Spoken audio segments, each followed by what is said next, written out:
Hey guys, welcome back to TechMan. In this video, I will guide you on how to make mockup in Photoshop. This is quick and easy, so keep on watching. First, open your product or any image you want to mock up on your Photoshop. Next, on Layers tab, duplicate your image.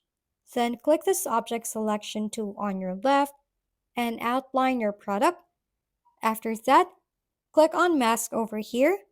Then make sure you already uploaded your cover on the other tab. So just head over to that cover, then copy that cover image to our product image over here, then resize it to your desired position and size. After that, right-click on this one and select Create Clipping Mask. On this drop-down, select Linear Burn, then select this one.